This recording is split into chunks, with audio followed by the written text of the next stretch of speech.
Shalom, puji Tuhan, sebuah kehormatan saya boleh dapat kesempatan melayani di tempat ini, di ibadah wanita dari NDC.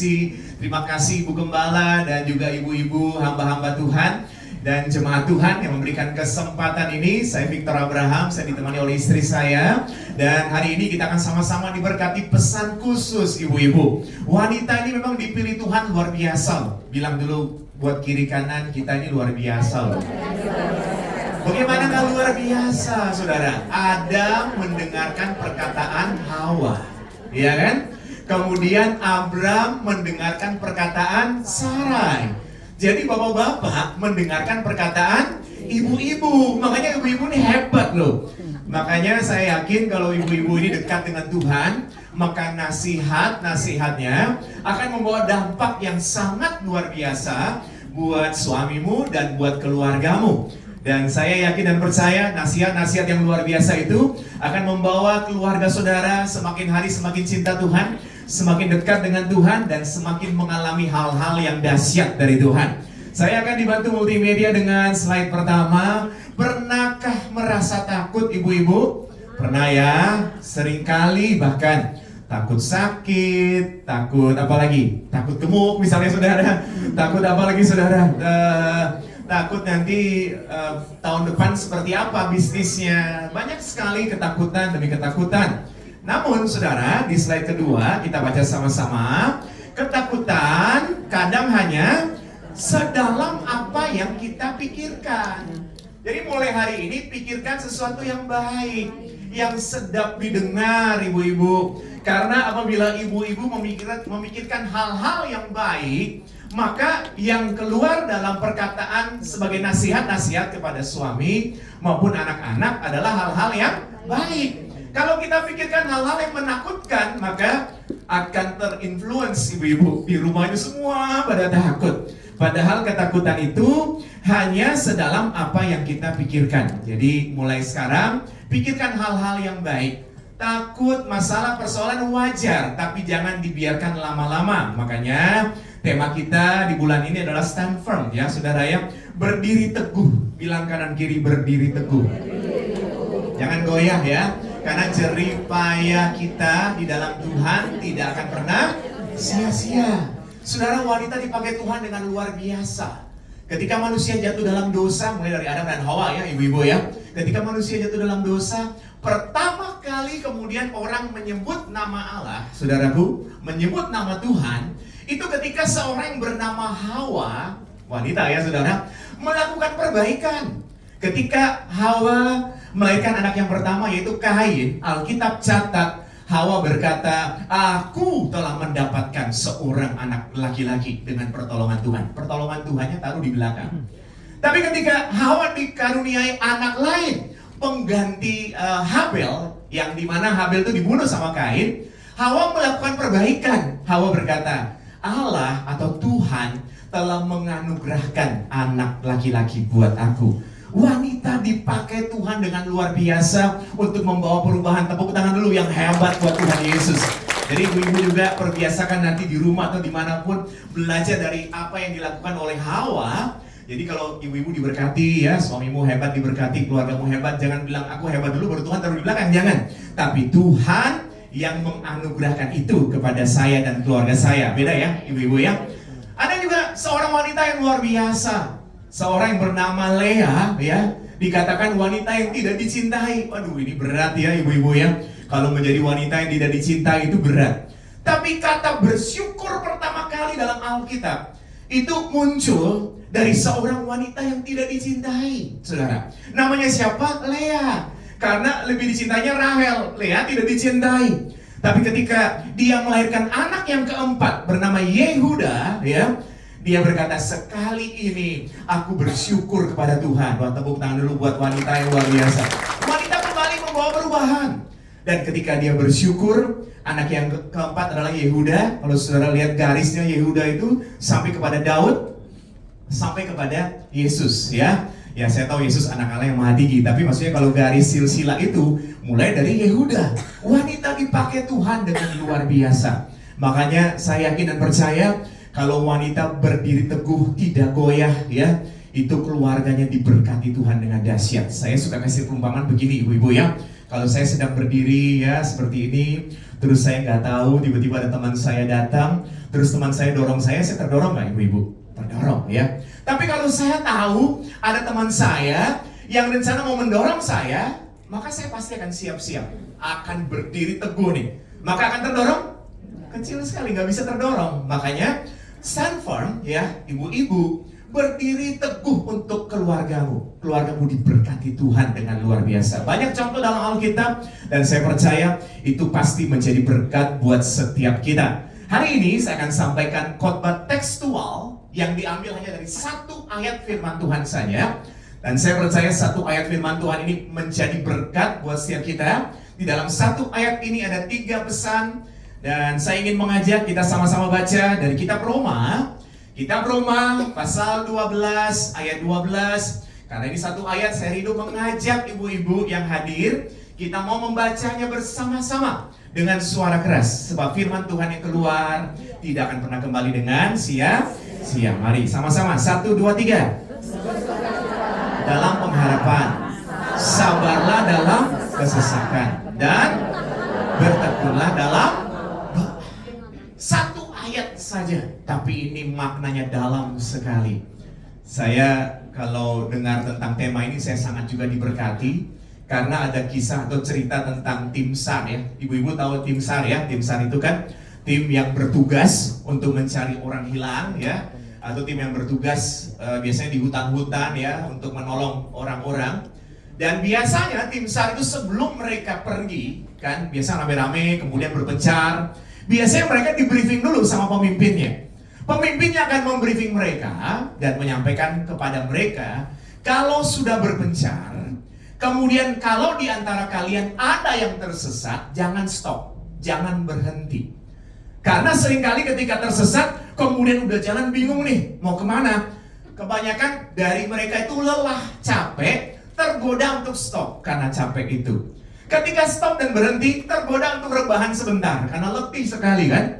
Nah ketika rebahan, rupa-rupanya bumi ini menyerap panas tubuhnya orang.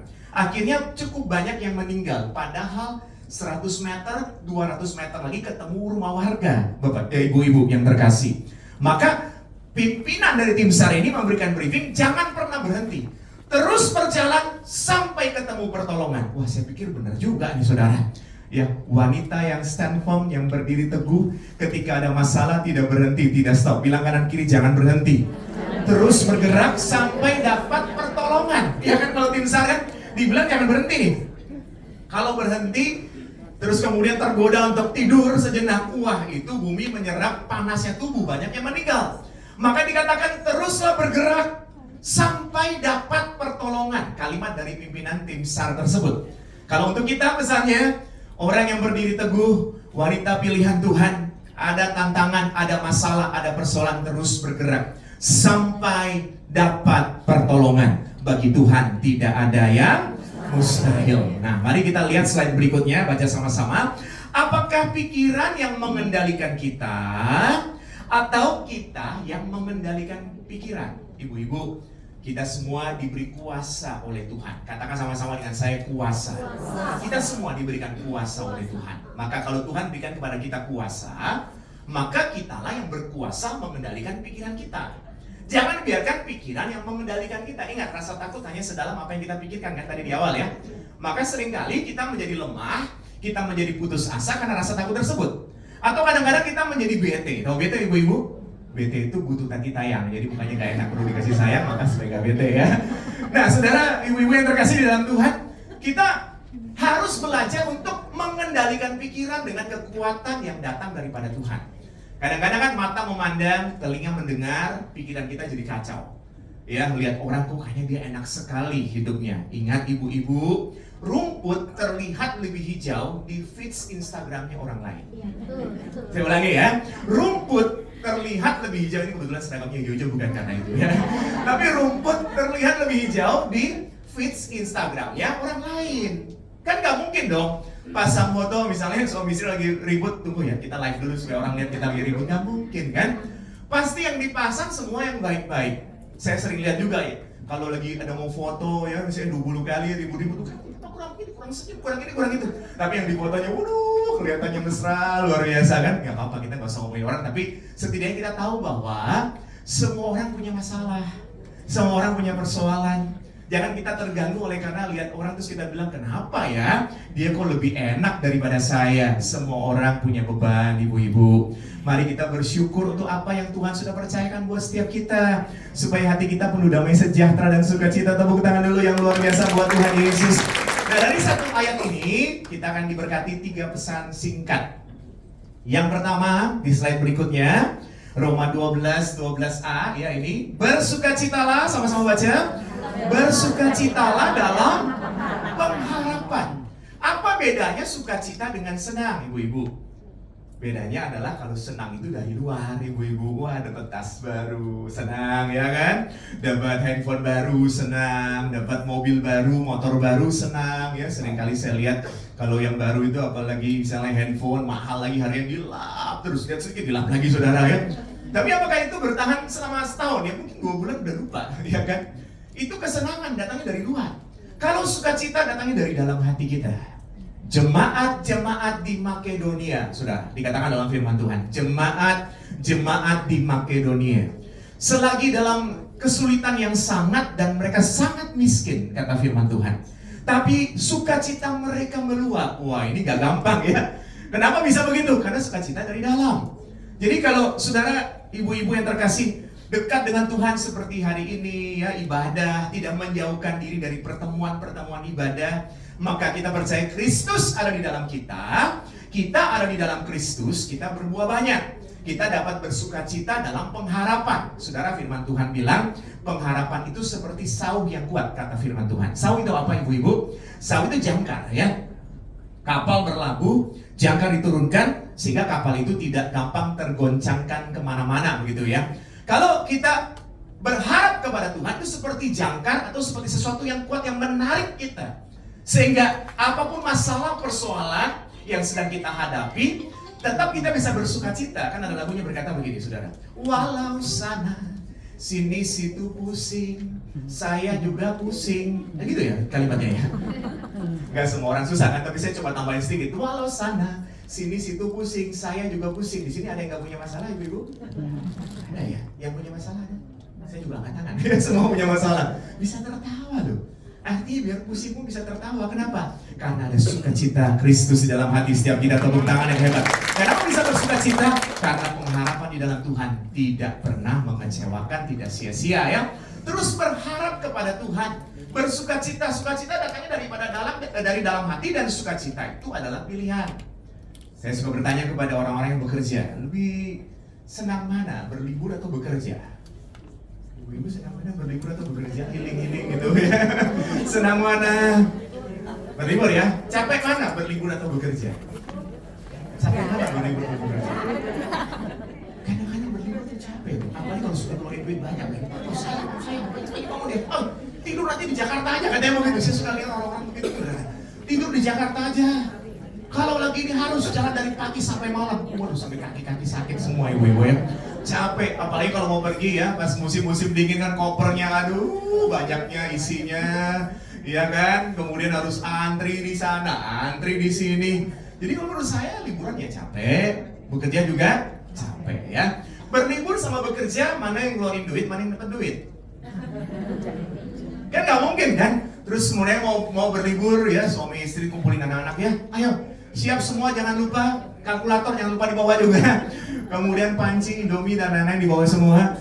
Dan gak mungkin, pasti kan makan sana, makan sini, uang keluar semua. Kalau bekerja, dapat duit kan? Jadi saudara bayangkan, sama-sama capek. Yang satu ngeluarin duit, yang satu dapat duit. Kok bisa orang bilang lebih senang ketika berlibur? Harusnya mulai sekarang berlibur senang, ya, bekerja senang. Kalau di NDC Woman lebih senang lagi ya, bilang kanan kiri lebih senang lagi, nanti datang lagi ya, amin. Jadi sukacita itu pilihan, katakan sama-sama dengan saya, sukacita itu pilihan ya, tidak terpengaruh pada keadaan di sekeliling. Slide berikutnya kita lihat sama-sama, baca yuk. Hidup tidak harus selalu sempurna sesuai harapan. Tapi belajarlah menghargai hal-hal kecil yang Tuhan percayakan. Kadang-kadang yang membuat kita stres, yang membuat kita kehilangan damai sejahtera dan sukacita, karena kita terlalu perfect gitu sudah. Waduh, perfeksionis. Saya sebenarnya punya kelemahan perfeksionis juga gitu. Jadi kalau taruh di dompet uangnya harus rapi, kalau parkir itu harus rata. Kalau parkir nggak rata saya nggak bisa tidur ibu-ibu. Jadi saya bangun lagi, supaya istri saya bilang, aduh. Jadi kalau ada planning, saudara suka kalau meleset tuh saya suka kepikiran banget. Nah istri saya ingatkan, dan saya makanya merasa bahwa perempuan itu dipilih Tuhan dengan luar biasa sebagai penolong ya. Makanya ibu-ibu jangan pernah jauhkan dirimu dari pertemuan ibadah. Engkau adalah pendoa bagi keluargamu. Engkau adalah pendobrak juga bagi keluargamu. Keluargamu diberkati Tuhan luar biasa oleh peranan wanita, yaitu ibu-ibu yang datang. Tepuk tangan yang hebat dulu saudara. Saya 17 tahun yang lalu tinggalkan pekerjaan melayani Tuhan sepenuh waktu. Jangan ikut karena masing-masing beda saudara. Dan saya ingat benar sampai hari ini ya, kalau istri saya tidak menjadi penolong tapi perongkrong, mungkin saya sudah kembali lagi berbisnis dan bekerja. Meskipun tidak salah berbisnis dan bekerja, jangan salah juga ya ibu-ibu. Tapi peranan wanita itu sangat penting sekali. Dan wanita itu memang Tuhan cipta kuat, lebih kuat dari laki-laki. Saya bulan lalu kami baru dikaruniai cucu ya, cucu pertama. Istri saya kalau gendong cucu itu saya lihat berjam-jam dia santai aja. Saya 10 menit aja udah gak kuat. Pinggang sakit, kaki sakit ya saudara. Memang perempuan itu dipilih Tuhan dengan luar biasa. Jadi saya percaya kalau ada ibadah wanita itu adalah sesuatu yang Tuhan sudah tetapkan. Supaya wanita terus dibekali dengan firman Tuhan dan menjadi berkat di dalam keluarga dan bagi lingkungan di sekitarnya. Tepuk tangan yang hebat. Sekarang masuk yang kedua. Yang kedua, di slide berikutnya, Roma 12 ayat 12 bagian B. Sama-sama baca dengan suara keras. Sabarlah dalam kesesakan. Bilang buat diri sendiri, sabar ya. Sabar ya. Kalau bilang sabar tuh jangan sabar, itu nggak sabar ya. Sabar. Sabarlah dalam kesesakan. Apakah anak-anak Tuhan mengalami kesesakan? Mengalami. Ya, dalam kitab Mazmur 91 juga dibilang kan bahwa sungguh hatinya melekat kepadaku maka aku akan meluputkannya. Ada masalah yang diluputkan. Ada juga kalimat berikutnya ayat 15, ayat 16 ya saudara. Aku akan menyertai dia dalam kesesakan. Artinya anak Tuhan ada kesesakan. Tapi Tuhan ingatkan, sabarlah dalam kesesakan.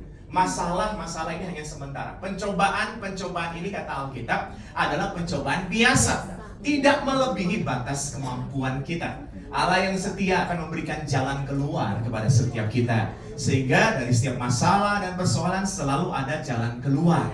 Saudara, wanita yang menderita pendarahan 12 tahun, pernah ya dengar cerita tentang itu ya? Sebuah peristiwa luar biasa yang terjadi di daerah Kapernaum atau Kapernaum. Jadi kalau pergi ke Holy Land akan diajak ke daerah Galilea, saudara. Di dekat situ ada namanya The Town of Jesus ya, kotanya Tuhan Yesus. Kapernaum, kalau di Alkitab tulisnya Kapernaum. Dalam kitab Injil, Matius, Markus, Lukas, Yohanes itu ada 37 mujizat yang tercatat. Meskipun Tuhan lakukan ribuan, bahkan puluhan ribu, banyak sekali. Tapi yang tercatat 37. Dan dari 37, lebih dari 50%, 21 dari 37 Tuhan lakukan di Kapernaum. Salah satu dari 21 itu adalah wanita yang sakit pendarahan berapa lama? 12 tahun. Sesak nggak ibu-ibu? 12 tahun. Sesaknya ampun ya. Benar-benar gak gampang. Apalagi zaman itu ibu-ibu, maaf ya. Orang yang sakit pendarahan pada zaman itu dikatakan najis. Tidak boleh masuk rumah ibadah. Bahkan orang yang menyentuh, misalnya nggak sengaja gitu terus nyentuh wanita itu juga dibilang najis. Mau tahu buktinya di mana? Buktinya ketika Tuhan Yesus dalam perjalanan menuju ke rumah Yairus, ya, ceritanya perempuan 12 tahun pendarahan, masih ingat ya ibu-ibu? Saya ngajak baca lagi, saya cerita dari firman Tuhan. Pada saat itu Tuhan Yesus dalam perjalanan bersama dengan Yairus. Yairus itu siapa? Kepala rumah ibadah orang Yahudi, sinagog ya. Dalam perjalanan Tuhan berhenti untuk wanita yang mengalami sakit pendarahan 12 tahun. Pada saat itu Tuhan bertanya kepada orang-orang di sekelilingnya, siapa yang menjamah jubahku? Kenapa Tuhan bertanya demikian, ibu-ibu? Ada yang bilang, nah, Tuhan sedang uji nih murid-muridnya. Tapi the next levelnya ada makna teologinya yang dalam ya. Tuhan Yesus sedang bersama-sama dengan kepala rumah ibadah orang Yahudi, Yairus. Dan Tuhan Yesus itu di mana-mana aja ada ahli Taurat dan orang Farisi yang mandang terus. Di sini kan kalau kita belajar di gereja, jangan jadi orang Farisi dan ahli Taurat. Kalau orang Farisi dan ahli Taurat itu penonton firman. Di sini nggak ada penonton firman kan? Yang ada kita adalah penerima firman. Katakan sama-sama dengan saya, penerima firman. penerima firman. Nah, mereka akan mencari nih kesalahannya Tuhan Yesus. Makanya Tuhan bertanya, siapa yang menjamah jubahku? Supaya wanita ini mengaku dan semua orang banyak itu mendengarkan bahwa aku yang menjamah, tapi seketika itu juga dia bilang sembuhnya susah sekali, ibu-ibu seketika itu juga apa?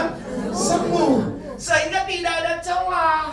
Nangkap ibu-ibu? Nggak ada celah bahwa nanti kan ada orang-orang mungkin dulu nggak ada medsos sih, tapi kan orang bisa bilang ini loh, wanita najis ini sentuh jubahnya Tuhan Yesus, kemudian Tuhan Yesus jalan lagi sama kepala rumah ibadah Yairus. Tuhan itu sangat perfect, saudara, melakukan semua diatur dengan begitu luar biasa. Tapi yang mau kita renungkan berarti menjadi wanita yang sakit 12 tahun ini sesak banget ibu-ibu, sesak banget, nggak bisa ke rumah ibadah, ya kan? Orang yang dekat-dekat dengan dia bisa jadi juga disebut najis. 12 tahun, kira-kira ibu-ibu sudah melangkah 11 tahun dengan menghabiskan segala sesuatu, tidak ada faedahnya kata firman Tuhan. Tahu nggak tahun depan ketemu Tuhan Yesus? Nggak tahu. 11 tahun sekian bulan, tahu nggak beberapa saat lagi ketemu Tuhan Yesus? Nggak tahu. Tapi dia sabar dalam kesesakan. Ibu-ibu, kalau kita punya pergumulan, semua orang kan punya pergumulan ya, bilang sabar ya. Waktu Tuhan yang terbaik, sesuatu yang lebih baik ibu-ibu tidak datang lebih cepat, tapi tidak datang juga lebih lambat. Saya ulangi ya, sesuatu yang lebih baik buat ibu-ibu dan kita semua tidak datang lebih cepat, tapi juga tidak datang lebih lambat. Datangnya bagaimana? Bilang kanan kiri, tepat waktu. Ya, waktu Tuhan pasti yang terbaik ya. Semua datangnya tepat waktu. Mari kita baca satu ayat tambahan dari Yesaya. Kita lihat sama-sama di slide berikutnya. Mari baca sama-sama dengan suara keras. Tetapi orang-orang yang menanti-nantikan Tuhan mendapat kekuatan baru. Mereka seumpama raja wali yang naik terbang dengan kekuatan sayapnya. Mereka dan tidak menjadi lesu. Mereka berjalan dan tidak menjadi, ini loh ibu, tepuk tangan dulu yang luar biasa. Mereka berlari, mereka berjalan, tapi tidak menjadi lesu, tidak menjadi lelah. Karena mereka menanti-nantikan Tuhan. Mereka bersabar dalam kesesakan. Ada kesesakan, tapi sabar menanti. Semakin berat, biasanya semakin dekat dengan jalan keluar. Ada banyak orang putar balik ibu-ibu. Jangan putar balik. Terus melangkah, berdiri teguh, tidak goyah. Karena jerih payah kita di dalam Tuhan tidak sia-sia. Itu pesan yang kedua. Dan pesan yang terakhir atau pesan yang ketiga, kembali lagi pada Roma di slide berikutnya 12 ayat 12 bagian C dengan suara keras. Bertekunlah dalam doa. Kalau orang yang berdirinya teguh, stand firm ya, dia akan bertekun dalam doa. Yang ketiga, nggak bilang begini, kan aku sudah berdoa. Seringkali kan begitu ya, gimana ayah doa, kan aku udah berdoa. Nggak tahu ya, aku udah berdoa, aku udah datang gereja, aku sudah ikut ini, udah ikut itu, dan lain sebagainya. Saudara, kita jangan atur Tuhan. Biarlah semua yang terbaik dari Tuhan saja Tuhan berikan buat setiap kita. Bagian kita adalah melakukan segala sesuatu yang Tuhan percayakan dengan segenap hati. Saya bertanya sederhana nih buat ibu-ibu semua ya. Yang hadir bahagia, ibu-ibu? Bahagia.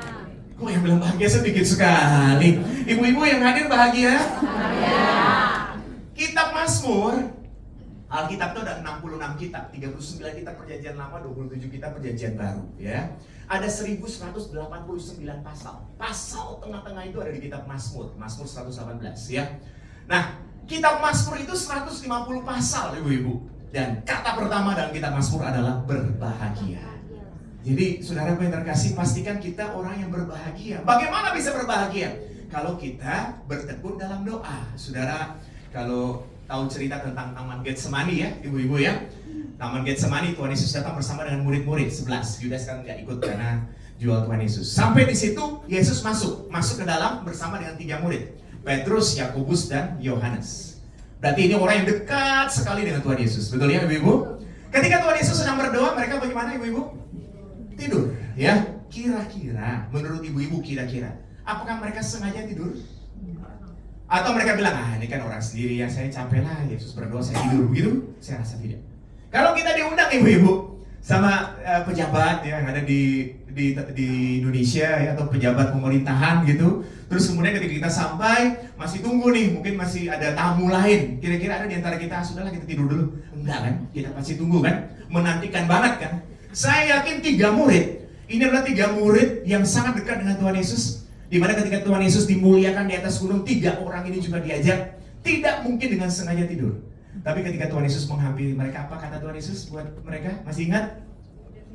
Roh memang penurut, tapi daging, apa maksudnya daging lemah, ibu-ibu? Maaf ya, daging lemah itu bukan berarti daging lemah itu tubuh kita lemah, sakit, bukan itu maksudnya. Manusia punya tubuh, jiwa, dan roh, ya. Kita jaga tubuh kita dengan baik, makan makanan bergizi, vitamin. Salah nggak? Nggak salah, karena tubuh kita adalah bait Roh Kudus, betul? Tapi kalau cuma tubuh saja yang diperhatikan, rohnya tidak, ya artinya malas berdoa, malas baca Alkitab, malas datang ibadah, maka yang lebih kuat itu tubuh, rohnya lebih lemah kan? Tapi kalimatnya Tuhan itu daging lemah. Daging lemah itu apabila tubuhnya itu terlalu diperhatikan menjadi kuat. Saya ulangi ya, agak bingung ya. Saya ulangi ya. Yang dimaksudkan Tuhan Yesus, roh memang penurut tapi daging lemah. Apa yang menyebabkan daging kita lemah? Ketika kita memperhatikan tubuh kita lebih daripada rohani kita. Akhirnya apa yang terjadi? Emosi, kecewa, ya kan? Jadi kalau gampang sekali gini, wah pokoknya setiap hari olahraga ya harus begini, setiap hari makan harus begini ya, diukur ini kalorinya berapa, ini ya bagaimana, boleh nggak salah gitu. Tapi terlalu banyak waktu yang kita buang, terlalu banyak waktu yang kita investasikan buat tubuh kita, jadi nggak salah juga investasi. Sampai untuk kerohanian kecil banget, apa yang terjadi? Akhirnya rohani jadi sedikit, dagingnya jadi lemah. Lemahnya artinya tubuhnya memang kuat, tapi lemah terhadap dosa, gampang jatuh dalam dosa, gampang marah dan lain sebagainya.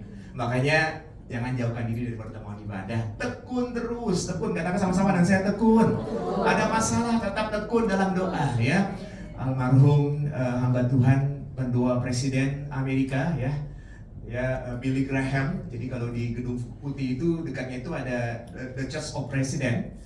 Billy Graham itu pernah berkata begini, kamu harus berdoa apabila kamu tidak bisa berdoa, dalam bahasa Indonesianya. Tahu maksudnya ibu-ibu? Kapan kita nggak bisa berdoa? Ketika lagi marah, emosi, kecewa, jengkel sama suami, jengkel sama anak, jengkel sama Tuhan, jengkel sama ini, nggak bisa berdoa. Maka ketika kita tidak bisa berdoa, kita harus berdoa. Kenapa ibu-ibu? Kalau kita nggak bisa berdoa terus kita nggak berdoa, tambah jatuh dalam dosa. Harus berdoa. Wah tapi susah nih, saya udah berusaha tapi kok seperti ini aja. Mari kita lihat kalimat berikutnya sama-sama dengan suara keras baca. Ketika nasi sudah menjadi bubur, maka tekunlah berdoa agar menjadi bubur yang sangat. Tepuk tangan dulu yang luar biasa. Jadi saya lihat ada di sini masih ada banyak yang masak buburnya. Ini bubur masak buburnya masih enak ya. Jadi sudah terlanjur sih nasi sudah jadi bubur. Gak apa-apa, doa terus sampai bubur itu menjadi bubur yang istimewa. Wah, tepuk tangan yang luar biasa. Kalau kita teman-teman, sahabat-sahabat di musik, nanti kita mau tutup dengan sebuah pujian ya. Ada 2 ayat terakhir. Saya rindu mengajak kita baca dan silahkan difoto juga karena ini ayat kalau sudah lagi kecewa, lagi lemah, nggak bisa stand firm, baca 2 ayat ini ya. Kita baca sama-sama dengan suara keras. Sebab aku yakin bahwa baik maut maupun hidup, baik malaikat-malaikat maupun pemerintah-pemerintah, baik yang ada sekarang maupun yang akan datang berikutnya, atau kuasa-kuasa, baik yang di atas maupun yang di bawah, ataupun sesuatu makhluk lain, tidak akan dapat memisahkan kita dari kasih Allah yang ada dalam Kristus Yesus Tuhan kita. Tepuk tangan yang luar biasa buat Tuhan Yesus, haleluya. 2 ayat ini ibu-ibu baca ketika lagi kecewa, 2 ayat ini baca ketika lagi lemah ya. Ya, hidup saudara dan saya untuk menggenapi firman Tuhan ya. Tuhan sudah berfirman, Tuhan pasti tepati ya dan amin ya. Summary-nya di slide terakhir.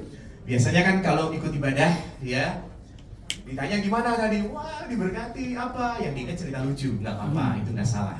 Tapi mari kita belajar untuk yang diingat juga adalah keseluruhan dari rangkaian khotbah. Sederhananya begini, ibu-ibu. Belajar untuk gambarkan sebuah pohon. Biasanya ibu kan gambarnya bagus nih, gambar pohon. Batang pohon utama itu adalah tema. Temanya apa? Stand firm, ya. Berdiri teguh, tidak goyah. Kemudian pohon itu ada ranting-ranting. Ya, ada ranting kan? Ranting satu itu pesan pertama. Apa pesan pertamanya? Bersukacitalah dalam. Ranting yang kedua apa, ibu-ibu? Sabarlah dalam kesesakan. Ranting yang ketiga adalah bertekunlah dalam doa. Kemudian setelah batang utama ada ranting-ranting kan ada daun-daun. Nah, daun-daun itu contoh-contohnya. Jangan cuma bawa pulang daun, nggak bertumbuh. Cuma ingat cerita lucu ya, nggak bertumbuh. Ingatnya keseluruhan. Batang utama yaitu stand firm, berdiri teguh, seorang wanita dipakai Tuhan dengan luar biasa. Ingat, Adam mendengarkan perkataan Hawa. Ya, Abram mendengarkan perkataan Sarai. Ya, waktu itu Sarai mencoba untuk bantu Tuhan kan, masih tahu ceritanya kan? Sambil lahirnya Ismail. 14 tahun baru Ismail. Setelah Ismail lahir, 14 tahun kemudian baru Ishak lahir. 14 tahun dalam keluarga, kepala sakit yuk. Sakit kepala masih itu ribut banyak dalam keluarga itu. Salah ambil keputusan bisa menjadi salah. Makanya ibu-ibu harus stand firm. Ingat 3 ini ya. Ini menjadi berkat luar biasa. Berbiasakan setiap kali dengan firman Tuhan. Gambar pohon, batang utama adalah tema, ranting adalah pesan. Kalau cerita lucu boleh tulis di daun-daunnya. Sehingga ketika pohon, ranting dan daun saudara buah pulang akan bertumbuh dan berbuah lebat. Tepuk tangan yang hebat buat Tuhan Yesus. Kalau kita teman-teman presentasi kita akan akan pujian didukung menggenapi firman. Bersama-sama bangkit berdiri. Terima kasih untuk kesempatan saya boleh melayani. Haleluya. Hidupku menggenapi